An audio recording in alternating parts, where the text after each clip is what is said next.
Assalamualaikum warahmatullahi wabarakatuh. Saya Nabila Kamila Tunuha, mahasiswa semester 7, Manajemen SDM, Fakultas Ekonomi, Universitas Pamulang. Di sini saya akan mempresentasikan sebuah materi yang berjudul Pasar Tenaga Kerja Asia Pasifik.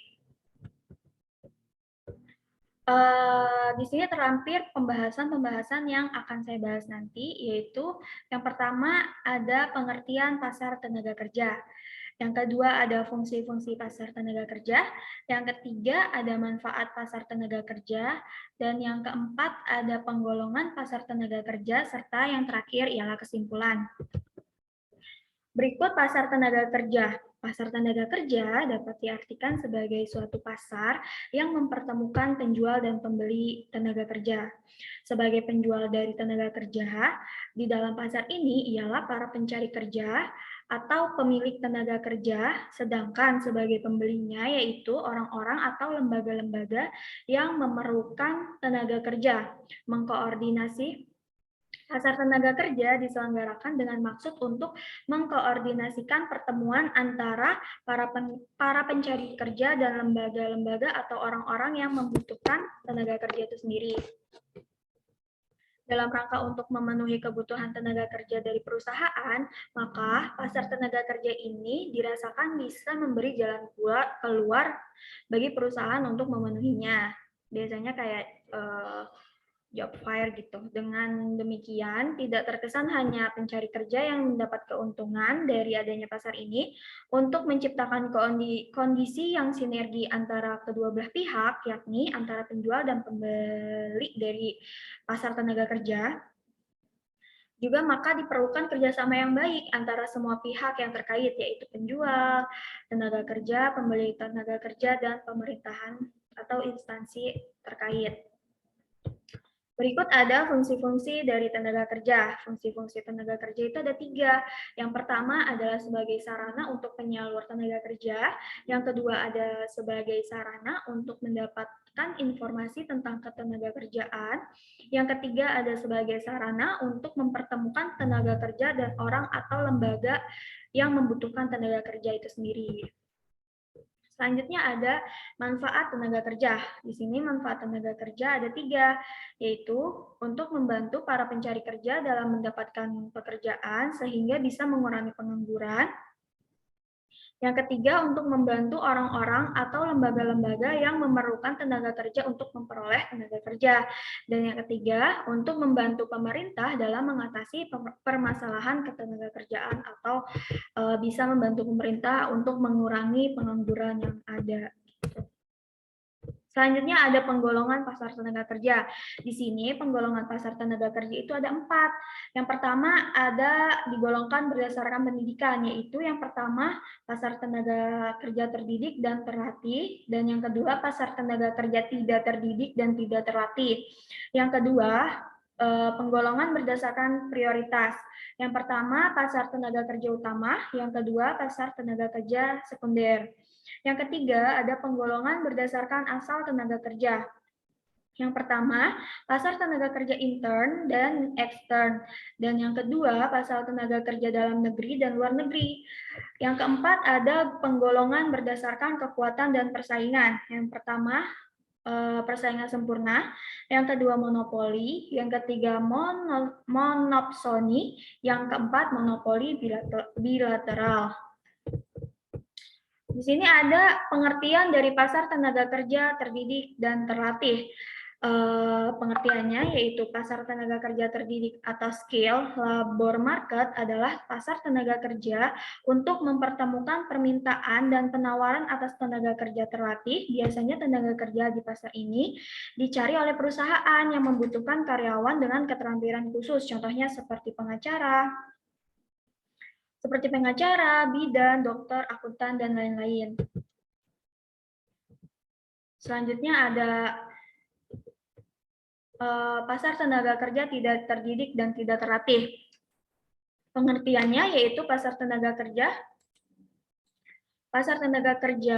tidak terdidik dan atau unskilled labor market adalah pasar untuk mempertemukan permintaan dan penawaran atas tenaga kerja yang tidak terdidik atau tidak memiliki keterampilan khusus. Contohnya seperti tukang batu, tukang angkut, juru parkir, atau lain-lain. Selanjutnya ada pengertian dari tenaga kerja utama. Pasar tenaga kerja utama atau primary labor market adalah pasar yang menawarkan jabatan atau posisi yang sudah cukup stabil. Pada umumnya, tenaga kerja yang dibutuhkan di pasar tenaga kerja utama cenderung lebih terampil dan memiliki upah yang tinggi. Meskipun dengan memiliki biaya dan atau upah yang tinggi, tenaga kerja tersebut dapat memenuhi kebutuhan perusahaan untuk menghasilkan keuntungan bagi bisnis yang dijalankan oleh perusahaan itu. Ciri-cirinya yaitu ciri-ciri pasar tenaga kerja yaitu terjadi pada lingkungan perusahaan besar. Yang kedua, manajemen perusahaannya yang sangat baik. Yang ketiga, tingkat pendidikan keterampilan yang dibutuhkan itu sangat tinggi. Yang ketiga, akan mendapatkan jaminan sosial yang baik. Yang keempat, memiliki disiplin pegawai yang sangat tinggi. Yang kelima, yang keenam, selanjutnya jumlah perpindahan pegawai yang sedikit. Selanjutnya, pengertian dari pasar tenaga kerja sekunder. Pasar tenaga kerja sekunder atau secondary labor market adalah pasar tenaga kerja yang menawarkan posisi dengan upah rendah.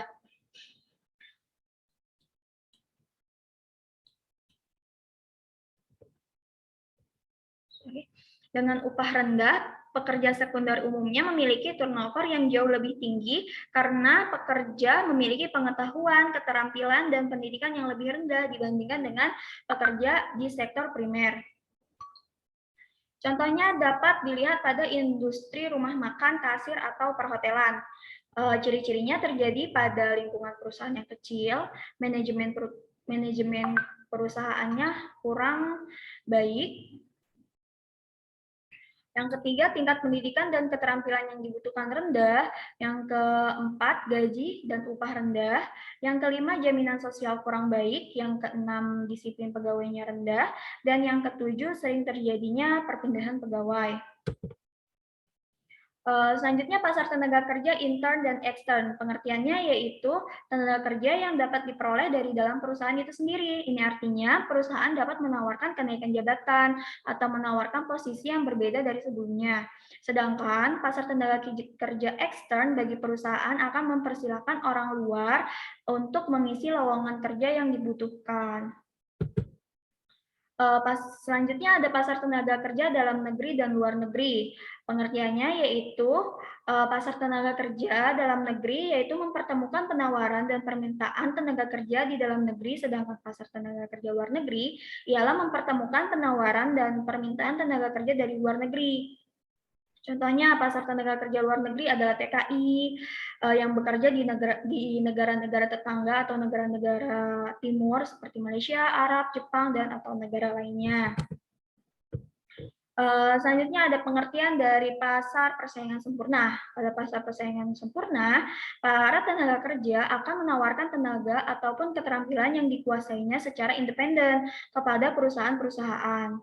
Selain itu, pada jenis pasar tenaga kerja memiliki hukum permintaan dan penawaran juga berlaku seperti pada pasar barang. Jadi, semakin tinggi upah yang diminta oleh pekerja, maka semakin sedikit permintaan terhadap tenaga kerja tersebut. Namun, saat upah yang diminta tenaga kerja semakin rendah, maka permintaan terhadap tenaga kerja tersebut dapat meningkat. Oleh karena itu, tidak menutup kemungkinan perusahaan dapat memperkerjakan semua tenaga kerja yang mereka inginkan.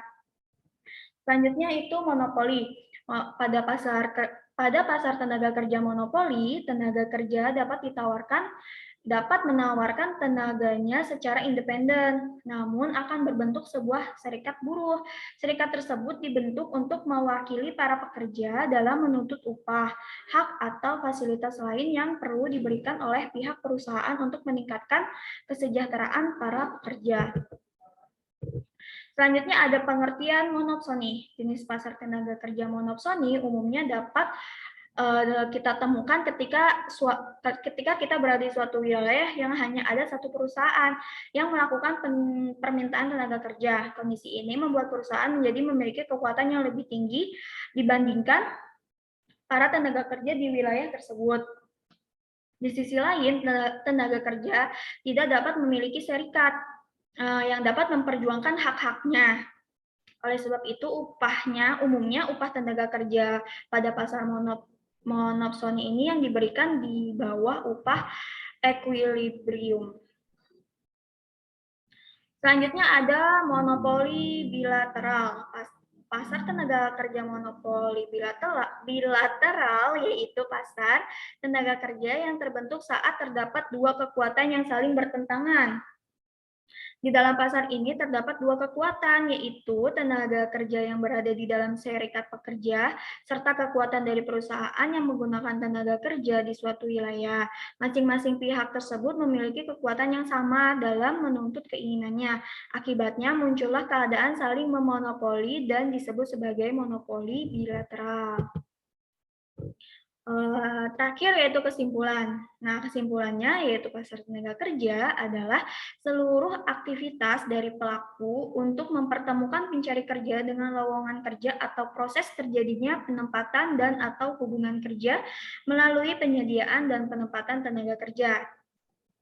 Pelaku-pelaku yang dimaksud di sini adalah para pengusaha, pencari kerja, dan pihak ketiga yang membantu pengusaha dan pencari kerja untuk mereka saling berhubungan. Di Indonesia, penyelenggaraan bursa tenaga kerja ditangani oleh Departemen Tenaga Kerja atau Depnaker. Orang atau lembaga yang membutuhkan tenaga kerja dapat melapor ke Depnaker dengan menyampaikan jumlah dan kualifikasi tenaga kerja yang dibutuhkan beserta persyaratan. Kemudian Depnaker akan mengumumkan sehingga para pencari kerja dapat segera terhubung dengan para pelaku usaha. Sehingga dengan begitu para Depnaker dari instansi pemerintah juga dapat membantu menurunkan angka pengangguran. Cukup sekian materi yang saya presentasikan. Kurang lebihnya mohon maaf, semoga bermanfaat. Terima kasih. Wassalamualaikum warahmatullahi wabarakatuh.